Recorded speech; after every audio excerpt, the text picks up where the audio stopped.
1999, an 18-year-old girl named Hae Min Lee vanished to pick up her young cousin from school. Her body was discovered almost a month later, buried in Baltimore's Leakin Park. She had been strangled. Her ex-boyfriend, 17-year-old Adnan Syed, was arrested, tried, and convicted of her murder. He was sentenced to life in prison, plus 30 years. 15 years later, a podcast changed everything. But not because new evidence proved he was innocent, because someone told a very compelling story.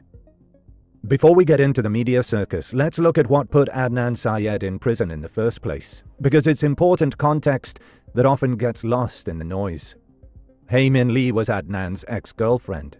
By most accounts, the breakup had been messy. Adnan was raised in a conservative Pakistani Muslim household, and the relationship had been kept secret from his parents. When Hae moved on and started dating someone else, witnesses at school described Adnan as shaken. On the afternoon of January 13, 1999, the same day Hae disappeared, multiple lines of evidence converge on Adnan. His friend Jay Wilds testified that Adnan told him he planned to kill Hae, then later that day showed Jay her body in the trunk of her car. Jay then helped Adnan bury the body in Leakin Park. Adnan's cell phone records placed his phone near the burial site that same evening. Another friend, Jen Pusateri, independently corroborated key parts of Jay's account, saying Jay came to her that day, told her what happened, and that they later disposed of shovels and clothing. Now here's the thing people forget. Jay took police directly to Hae's car, not just to the general area, to the specific street where it was parked. He could only have known that if he was there. There was no physical evidence, no DNA, no fingerprints, directly linking Adnan to the murder. That's a real weakness in the prosecution's case. But the absence of physical evidence isn't the same as evidence of absence. A jury of 12 people sat through 2 full trials, heard all of it, and convicted Adnan Syed twice. So, how does a man serving a life sentence end up walking free in 2022? Enter Rabia Chowdhury. Rabia is a Pakistani-American attorney and longtime family friend of the Syed family. She had believed in Adnan's innocence from the beginning. And for years, she fought through legal channels, finding lawyers, filing appeals, working the system. And it kept failing. After yet another post-conviction hearing that wasn't going Adnan's way, Rabia made a decision that would change everything. In her own words, F the system. I want a journalist. She found Sarah Koenig, then a producer at This American Life, and pitched her the story. She wasn't expecting Serial. She said she hoped for an investigation, maybe a newspaper article. What she got was something far bigger. But here's the critical question we need to ask. Was this a journalist investigating a case, or was it an advocate using a journalist as a tool? Serial launched in October 2014, and almost overnight it became a cultural phenomenon. Episodes were downloaded over 340 million times. People debated it at work, on Reddit, at dinner tables. It practically invented the modern true crime podcast format. And Sarah Koenig is a genuinely talented storyteller. The pacing, the intimacy, the week-by-week suspense, it was masterfully crafted. But, and this is a big but, masterful storytelling isn't the same as unbiased journalism. Critics of Serial have pointed out some consistent patterns in how Koenig frames the case. First, Adnan is presented sympathetically from minute one. Koenig famously asks listeners in the very first episode, looking at a photo of young Adnan, could someone who looks like that really strangle his girlfriend? Second, Jay's credibility is systematically dismantled, while Adnan's inconsistencies are minimized. Yes, Jay changed details of his story across multiple interviews. That's legitimately suspicious. But he never changed the core of it. Adnan showed him the body. Adnan asked for his help. And Jay knew where the car was. Serial spends far more time on Jay's contradictions than on Adnan's.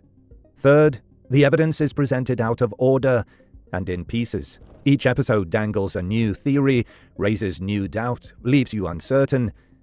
By design. That's good radio, but it's not a complete picture of a case. One analysis put it bluntly. Koenig becomes the defense and prosecution, and the listeners become the new jury. But unlike the real jury, they never hear the full case. And the real jury had already decided. The undisclosed machine. Serial ended without a verdict. Koenig concluded she didn't know if Adnan was guilty. Millions of listeners felt the same. And inside that vacuum of uncertainty, Rabia Chaudhry stepped back in, this time with her own microphone. In 2015, she launched Undisclosed, a podcast co-hosted with attorneys Susan Simpson and Colin Miller, explicitly dedicated to re-examining the evidence in Adnan's case and others. It was, by its own description, a vehicle to raise funds for Adnan's legal defense. Let's be very clear about what Undisclosed was. It was advocacy content dressed up as legal analysis. The show found a passionate following.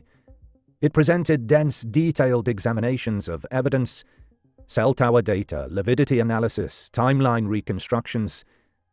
On the surface, it sounded rigorous. In practice, many critics accused it of exactly the opposite. Here's a pattern that listeners and legal observers identified repeatedly. The Undisclosed hosts would introduce a contested theory, debate it among themselves, tentatively accept it, and then use that same unproven theory as the foundation for the next argument. Essentially, they were citing themselves. The lividity evidence is a perfect example. The hosts argued, loudly and repeatedly, that the pattern of blood settling in Hayes' body proved she wasn't buried where and when Jay said she was. This became a cornerstone of the innocence argument. But forensic experts pushed back, saying the analysis was based on misinterpretations and oversimplifications of the science. Yet in Undisclosed, it had already become established fact. The cell tower evidence is another. Serial had already raised doubts about a disclaimer on the phone records, indicating incoming call pings might be unreliable for location. Undisclosed ran with this hard. And fair enough, it's a legitimate point. But it wasn't the only evidence. It never is. One listener who went back through the court documents put it plainly. Undisclosed cherry-picked potential single dramatic facts to distract, but if you look at all the evidence as a whole, the jury got it right. The innocent bystander, Hae Min Lee. Here I want to stop and ask you something. In all the debate about Jay's inconsistencies, cell tower pings, and lividity science, who are we talking about? A jury trial, appeals, counter podcasts, Reddit threads, legal memos, HBO documentaries, true crime meetups. And Hae Min Lee? She was 18 years old. She had a diary. She had a little cousin she was supposed to pick up from school.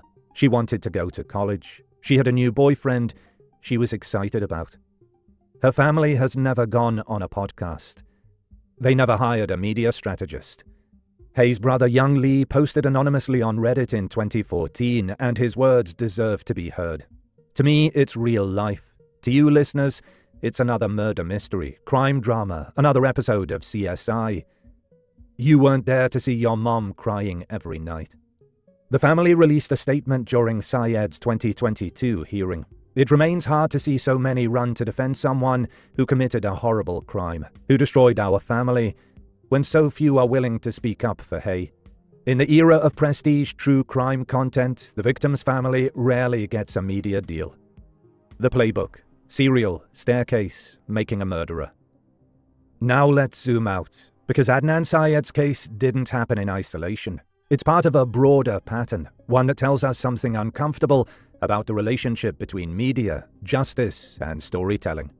Making a Murderer came out on Netflix in December 2015, just 1 year after Serial. It told the story of Stephen Avery, a Wisconsin man charged with murdering photographer Teresa Halbach. The documentary was a masterpiece of cinematic advocacy, and it generated over 500,000 petition signatures calling for Avery's release. People genuinely believed they'd witnessed a wrongful conviction. What the documentary didn't dwell on, the significant physical evidence against Avery, including his DNA under the hood latch of Halbach's car and the blood evidence inside the vehicle. The filmmakers focused on police misconduct, a real concern but not the whole picture. The Staircase, originally a French documentary, later bought by Netflix, followed novelist Michael Peterson, convicted in 2003 of murdering his wife Kathleen. The documentary followed his defense team over years, generating enormous sympathy for Peterson. He eventually walked free after an Alford plea, an arrangement where you plead guilty while maintaining innocence because sufficient evidence exists to convict you. In his own words, Peterson credits the staircase with helping him get out. All three cases share a common DNA. A convicted person, or their advocate, gains access to a trusted media platform. The narrative is shaped to favor the defense. Selective evidence, sympathetic framing, dismantled prosecution witnesses. A massive audience becomes emotionally invested in the wrongful conviction story. Legal pressure mounts, not necessarily because new evidence emerged, but because public opinion shifted. This is the true crime industrial complex at work. And it's worth asking, is this how justice is supposed to work? The legal zigzag, and where it stands today. The impact of Serial on Adnan's case was undeniable. The Innocence Project took on his case. Legal scholars re-examined the cell phone evidence. In 2016, a judge vacated his conviction and ordered a new trial, largely on the basis of the Asia McLean alibi witness and a cell tower disclaimer. But here's where it gets messy. That ruling was overturned on appeal in 2019. Then in 2022, a new Baltimore State's attorney, Marilyn Mosby, asked for Syed's conviction to be vacated again, citing two new alternative suspects and unreliable cell evidence. Adnan walked out of court a free man. The problem? Hae Min Lee's family wasn't given proper notice of the hearing. Her brother Young Lee watched it over Zoom from the West Coast and told the court, "I feel betrayed." He appealed. In 2023, the conviction was reinstated. In 2024, the Maryland Supreme Court upheld that reinstatement in a 4-3 decision. In 2025, after yet another hearing, a judge resentenced Adnan to time served under Maryland's Juvenile Restoration Act, a law for those convicted as minors who have served over 20 years. So where does that leave us? Adnan Syed is free. His murder conviction remains on the books. He is still legally a convicted murderer of Hae Min Lee. No court has declared him innocent. The current Baltimore State's attorney stated that Syed was convicted of first-degree premeditated murder based on overwhelming direct and circumstantial evidence. He walked out of prison not because a court found he was innocent, but because decades had passed, legal technicalities mounted, and a global media campaign had fundamentally altered the public and political landscape around the case. The uncomfortable conclusion. So let's say the quiet part out loud. If you look at the evidence, not through the lens of Serial's careful storytelling, not through undisclosed advocacy lens, but through the cold logic of the original trial, a consistent picture emerges. Jay knew where the car was. Jen corroborated his story before she could have known Adnan would be caught. The cell phone placed Adnan's number near the burial site that evening. The Nisha call at 3:32 p.m. placed Adnan and Jay together during the window of the murder. Adnan had motive, he had Hae's car that day, and he had no coherent alibi. The strongest arguments for Adnan's innocence aren't really arguments for innocence. They're arguments about prosecutorial procedure. The defense didn't do enough. Evidence wasn't properly disclosed. The cell tower's expert testimony was flawed. Those are real concerns. They might even rise to the level of reasonable doubt. But reasonable doubt is a legal standard. It doesn't mean probably didn't do it. Rabia Chowdhury believed in her friend. That's understandable, human even. But what she built, this media architecture of Serial, Undisclosed, the HBO documentary, the book, wasn't journalism in search of truth. It was a campaign in search of freedom. And it worked. True crime has become one of the most consumed genres in the world, and there's genuine value in it.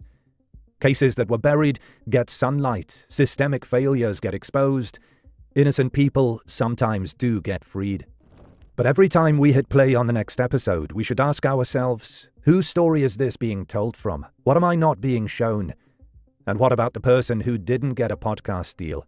Because Hae Min Lee never got to tell her story. She never got a spin-off series.